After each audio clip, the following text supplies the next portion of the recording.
Assalamualaikum warahmatullahi wabarakatuh. Kepada yang terhormat Bapak Diki Surahman MPD MPDI selaku dosen pengampu mata kuliah TIK. Perkenalkan, nama saya Dewi Elinuriani dengan NIM 05012012221 dari Prodi PGSD semester 2 atau dari kelompok 3 yang beranggotakan Siti Alimah, Novi Nurhayati, dan saya Dewi sebagai koordinator.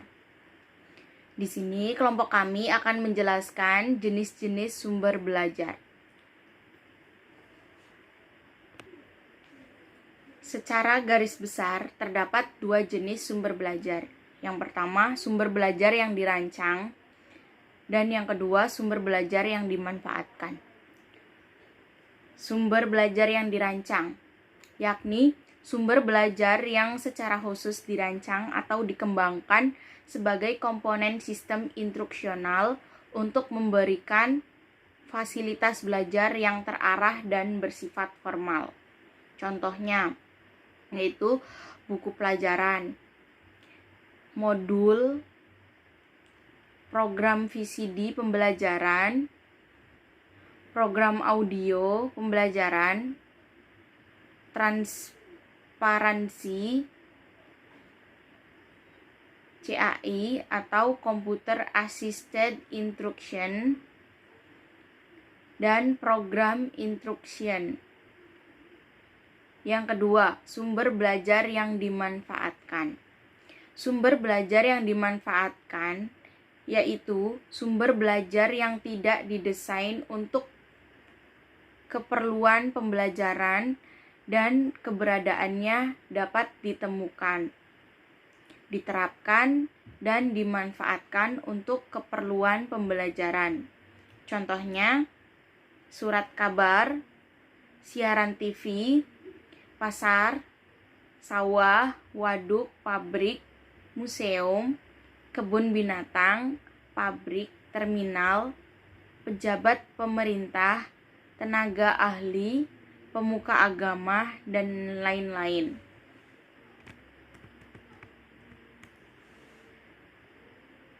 Association of Education Communication Technology mengklasifikasikan sumber belajar dalam 6 jenis, yaitu message, people. Assalamualaikum warahmatullahi wabarakatuh. Perkenalkan, nama saya Novi Nurhayati. Saya dari Prodi PGSD semester 3 dengan nomor NIM 050120104. Di sini saya akan melanjutkan presentasi dari teman saya, yaitu Dewi Elinuriani. Pada materi selanjutnya yaitu message atau pesan, yaitu informasi atau ajaran yang diteruskan oleh komponen lain dalam bentuk gagasan, fakta, arti, dan data. Contohnya, informasi, bahan ajar, cerita rakyat, dongeng, hikayat, dan sebagainya. Sedangkan people atau orang, yakni yang bertindak sebagai penyimpan, pengolah, dan penyaji pesan. Contohnya dosen, guru, instruktur, tutor, siswa, ahli, narasumber, tokoh masyarakat, pimpinan lembaga, tokoh karir, dan sebagainya. Dan material atau bahan yaitu perangkat lunak yang mengandung pesan untuk disajikan melalui penggunaan alat atau perangkat keras ataupun oleh dirinya sendiri. Berbagai program media termasuk kategori material seperti buku, modul, majalah, slide, film, audio, video, gambar, dan lain sebagainya. Cukup sekian presentasi dari saya, kurang lebihnya mohon maaf dan terima kasih. Perkenalkan, nama saya Siti Alimah dengan NIM 05012201216. Sumber belajar selanjutnya yaitu device atau alat, yaitu sesuatu perangkat keras yang digunakan untuk menyampaikan pesan yang tersimpan dalam bahan, misalnya overhead proyektor, kamera, papan tulis, mesin mobil, motor, alat listrik, obeng, dan lain-lain. Selanjutnya ada teknik. Teknik yaitu prosedur atau acuan yang dipersiapkan untuk menggunakan bahan, peralatan, orang, lingkungan untuk menyampaikan pesan. Misalkan diskusi, seminar, pemecahan masalah, simulasi, permainan, demonstrasi, tanya jawab, percakapan biasa, dan sejenisnya. Selanjutnya, setting atau lingkungan, yaitu situasi atau suasana sekitar di mana pesan disampaikan, baik lingkungan fisik maupun non-fisik. Menurut Edgar Dale, sumber belajar adalah segala sesuatu yang dapat dimanfaatkan untuk memfasilitasi belajar seseorang. Sedangkan menurut Rohani, sumber belajar adalah segala macam sumber yang ada di luar diri seseorang dan yang memungkinkan terjadinya proses belajar. Menurut Rohani, pembagian sumber belajar antara lain sumber belajar cetak yaitu buku, majalah, ensiklopedia.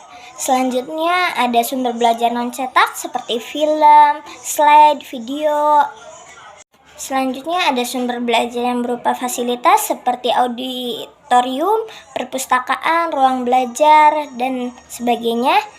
Ada juga sumber belajar yang berupa kegiatan seperti wawancara, kerja kelompok, observasi, dan sebagainya. Sumber belajar yang berupa lingkungan seperti di taman, terminal, dan sebagainya.